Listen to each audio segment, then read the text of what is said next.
할렐루야. 은혜는 순종으로 완성됩니다라는 제아의 말씀으로 함께 은혜를 나누고자 합니다.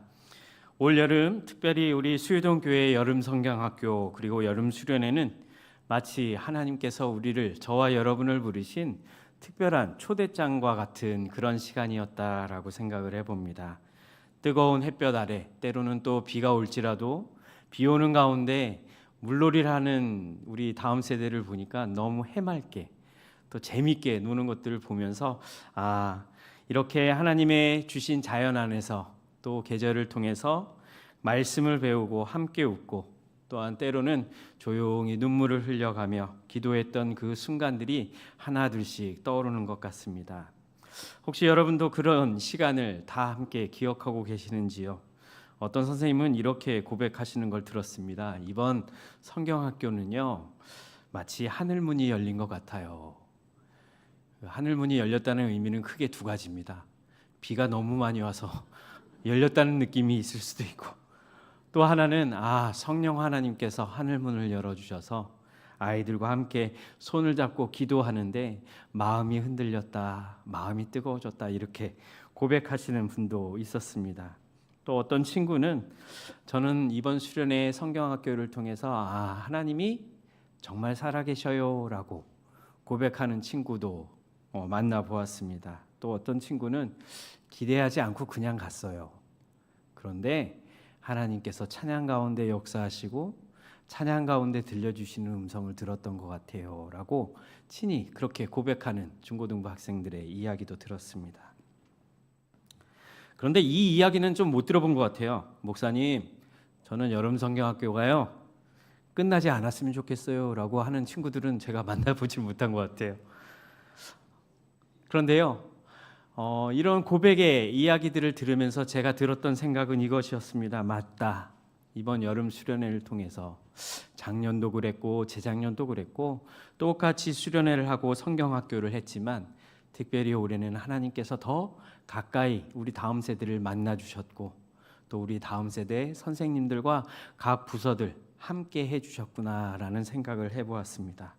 특별히 말씀 안에서 기도 중에서 찬양 가운데서 우리를 만나주시고 우리를 인도하신 그 하나님의 은혜가 또 여름 성경학교와 수련회를 위해서 기도해 주시고 물질로 함께 해주신 우리 성도님들과 동일한 은혜로 함께 해 주시기를 주님의 이름으로 축복합니다. 이번 여름을 통해서 여름 성경학교 수련을 통해서 하나님께서 우리에게 부어주신 은혜는 분명했습니다. 아이들이 하나님의 말씀 속에서 찬양 속에서 즐거워하며 기뻐하며 웃는 그 모습, 그리고 찬양하며 기도하는 가운데 두 눈에서 눈물을 흘리며 또 하나님 앞에 부르짖는 그 모습, 그 모든 손길 가운데 특별히 또 기도로 물질로 후원해 주신 우리 수유동교회 모든 성도님들의 손길 속에 또한 하나님의 손길이 있었음을 느낄 수 있었던 그런 여름 행사였던 것 같습니다. 그 은혜 그리고 주신 축복을 우리는 기억하고 있습니다. 그런데 그 은혜와 축복을 기억하는 것으로만 과연 끝나야 할 것인가? 오늘 말씀을 통해서 함께 나누어 보려고 합니다. 오늘 본문에서 사도 바울은 이렇게 이야기합니다. 1절 말씀입니다. 그러므로 형제들아, 내가 하나님의 모든 자비하심으로 너희를 권하노니 너희 몸을 하나님이 기뻐하시는 거룩한 산 제물로 드리라. 이는 너희가 드릴 영적 예배니라. 오늘 사도 바울은 하나님의 모든 자비하심으로 그 근거를 삼아서 부탁한다라고 말씀하고 있습니다. 하나님의 은혜가 또 성령의 충만하심이 우리 가운데 임하였다면, 그 은혜와 축복을 경험하였다면, 또한 주신 간격과 뜨거운 마음을 기억하고 있다면 이제는 그 은혜를 우리의 삶 전체로 반응하며 살아야 한다라고 권면하고 있는 것입니다. 단순히 은혜를 주셔서 감사합니다 주님이라고 고백하는 것이 아니라 이제 주님, 우리가 세상에서 무엇을 해야 할까요? 라고 질문하는 한 단계 더 나아가야 한다라는 것입니다. 기억하시기 바랍니다. 은혜의 목적은 감탄이 아닙니다. 은혜의 목적은 변화입니다. 또한 은혜의 결과는 감동으로 끝나는 것이 아닙니다. 은혜의 결과는 결단입니다. 하나님의 마음을 기쁘시게 하겠다. 또 하나님께서 주시는 말씀대로 순종하겠다라고 결단하는 마음이 우리에게 있어야 하는데, 가장 중요한 조건이 뭐라고요? 은혜를 받아야만, 은혜 속에 거해야만 결단할 수 있고 삶으로 실천할 수 있다라는 말씀입니다. 그렇습니다. 은혜는 받기만 하는 것이 아니라 드리는 삶으로 이어질 때 진짜 은혜가 되는 줄 믿으시기 바랍니다. 우리 옆에 계신 분들과 인사 한번 해볼까요? 은혜 받으셨나요? 오늘 1부, 2부, 3부 예배를 통해서 우리에게 주신 은혜 꼭 기억하시기 바랍니다. 예배가 무엇인가? 정말 좋은 교회는 예배가 살아있는 교회, 하나님의 임재가 있는 예배를 드리는 교회가 좋은 교회다라고 우리에게 말씀을 주셨죠. 저는 우리 수유동 교회가 예배가 살아있는 좋은 교회가 되길 축복합니다. 소망합니다. 은혜 받으면요, 우리의 삶으로 반드시 나타나게 된다는 것을 믿으시기 바랍니다. 그런데 오늘 본문에서는 좀 어려운 말씀이 있습니다. 듣기 거북한 말씀도 있지요. 어떻게 드리라고요? 산 제물로 드려라. 사도 바울이 말하는 거룩한 예배, 산 제물이라는 말을 이해하기는 좀 어렵습니다. 죽은 제물이 아니라 바로 살아있는 제물, 우리의 삶이, 살아있는 우리의 삶이 하나님께, 또 하나님께서 주신 은혜와 축복을 기억하며 드리는 예배자의 삶을 살아야 한다라고 이야기하고 있는 것입니다. 특별히 우리 다음 세대를 맡고 있는 교육부서 선생님들에게 부탁드립니다. 산 제물로 드리는 것, 전부를 하나님께 드린다는 것임을 명심하시고 또 기억하시기 바랍니다. 이것이 바로 삶의 예배며 곧 순종의 삶이라는 것을 선생님들은 꼭 기억하시기 바랍니다. 성경의 인물 가운데 약속을 믿고 듣고 그대로 순종한 인물이 하나 있습니다. 어떤 인물인지 한번 맞춰보시기 바랍니다. 그는 100세에 얻은 아들까지도, 누구죠? 네, 맞습니다. 하나님께서 주셨기에 하나님께 다시 돌려드리려고 했던 인물이었습니다. 자기 자신이 가장 소중하게 여겼던 아들이었음에도 불구하고 하나님께 드리려고 했던 아브라함의 믿음, 그래서 은혜로 주셨던 아들 이삭을 아들로 여기는 것보다 하나님께서 은혜로 주신 아들이었기 때문에 하나님께서 원하실 때 주저하지 않고 드릴 수 있었다라는 것을 기억하시기 바랍니다. 이번 성경 학교를 통해서 배운 말씀, 수련회를 통해서 다짐했던 고백, 그건 단지 여름의 행사 속의 한 순간, 기억이 아니라, 프로그램의 일부가 아니라 이제부터 저와 여러분의 삶으로 이어져 나아가야 한다는 그런 하나님의 뜻이 있는, 하나님의 계획이 있는 부르심이라는 사실을 기억하시기 바랍니다. 제가 전에 있던 교회에서 고등부를 맡았었는데요, 고등부 수련회 이야기를 들려드리고자 합니다. 한 친구가 수련을 마치고 와서 저에게 이렇게 이야기하더라고요. 전도사님, 이제는 진짜 제가 매일 성경을 읽어보려고요. 저는 그 말에 너무 감동을 받아서, 그래, 최선을 다해서 한번 하나님의 말씀을 가까이 그리고 잘 읽어보렴이라고 권면했던 적이 있습니다. 그런데 개학하고 한 2주쯤 지나서 그 친구가 있길래 한번 물어보았습니다. 어떻게 약속한 건 잘 지키고 있지? 그랬더니 이 친구가 하는 말이, 처음에는요 잘 했는데요, 요즘에 너무 바빠서 못하고 있어요. 우리 많은 다음 세대들이 이와 같은 경험을 합니다.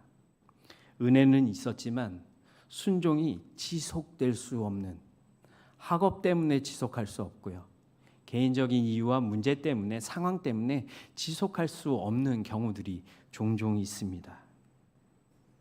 그래서 사도 바울은 오늘 본문을 통해서 이렇게 이야기합니다. 우리 1절 말씀 다 같이 한 목소리로 한번 읽어보겠습니다. 1절 말씀입니다.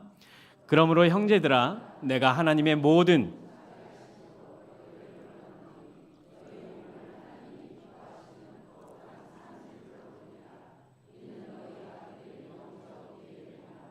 아멘. 그리고 2절에 계속해서 이렇게 이야기합니다. 너희는 이 세대를 본받지 말고 오직 마음을 새롭게 함으로 무엇을 받으라고요? 변화를 받으라. 하나님의 은혜가 있다면 삶의 변화가 있습니다. 하나님의 은혜가 있다면 생각의 변화가 있게 되는 것입니다. 하나님의 말씀은 저와 여러분에게 여러 가지 변화를 요구하지요. 이는 단순히 우리 교회당, 예배당 안에서만 은혜 받고 세상에서는 세상 사람들이 살아가는 방식대로 그들의 방법대로 우리의 삶을 살아가는 것은 진정한 변화가 아니라는 것입니다. 하나님의 말씀에 은혜 받은 성도들은 받은 은혜대로 변화되는 삶을 살아야 한다는 것입니다. 그래서 저는 우리 청년들에게도 이렇게 이야기합니다. 야, 너 왜 갑자기 이래? 왜 갑자기 변했어? 라는 말을 들을 수 있었으면 좋겠다라고 권면합니다. 받은 은혜가 있기 때문에 행동이 변하고 말이 변하고 삶이 변한다라는 것이지요. 사랑하는 수유동교회 성도 여러분, 그리고 여름 행사를 통해서 받은 은혜와 응답을 기대하시는 우리 선생님들, 기억하십시오. 은혜는 순종으로 살아낼 때 비로소 진짜 은혜가 된다는 것을 기억하시기 바랍니다. 세상은 이렇게 말합니다. 네가 느낀 감동은 그저 감정일 뿐이야. 돌아가면 다 잊혀지게 될 거야.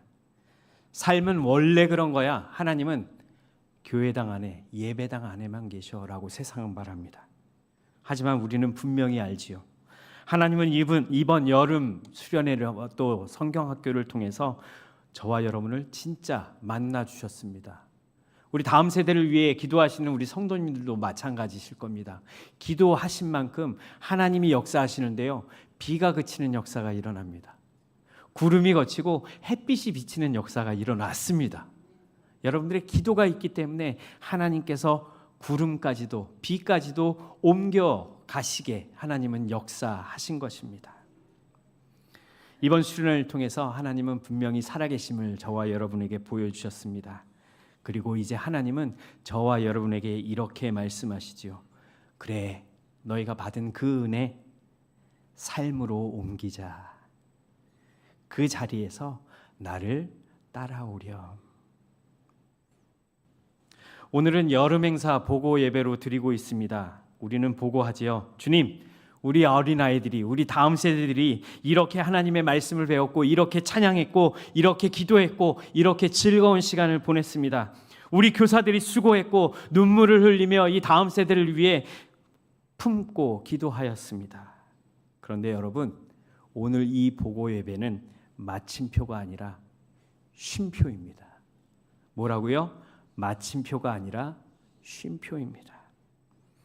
이제 그 은혜, 받은 은혜를 삶 속에서 살아내는 시간, 하나님이 우리에게 주신 말씀대로 순종하는 그 은혜를 완성하는 시간이 이제 시작되었다는 것입니다. 한번 따라해 볼까요? 은혜의 완성은 순종입니다. 정말 믿으십니까? 하나님은 우리에게 말씀에서 멈추는 자리가 아닌 우리의 삶을 통해 말씀이, 은혜가 흘러가는 그러한 삶을 살기를 원하십니다. 이제는 우리가 선택해야 합니다. 이 은혜를 좋은 기억으로 간직할 것인가, 아니면 하나님이 기뻐하시는 산 제물로 드릴 것인가.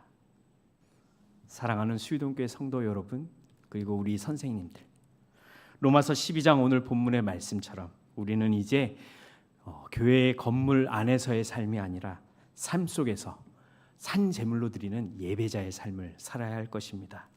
받은 은혜를 기억하시고 그 은혜를 행동으로, 선택으로, 태도로 드러내는 삶을 살아내시는 저와 여러분이 되기를 소망합니다. 이것이 바로 하나님이 기뻐하시는 거룩한 산 제물이 된다는 것을 믿으시기 바랍니다. 성경학교와 수련회는 끝났습니다. 하지만 순종의 여정은 지금부터 시작입니다. 주님께서 오늘도 말씀하십니다. 내가 너에게 은혜를 주었으니 이제는 나와 함께 걷자. 순종으로 나를 예배하렴. 이 은혜가 저와 여러분 그리고 우리의 가정 가운데 충만하시길 주님의 이름으로 축복합니다.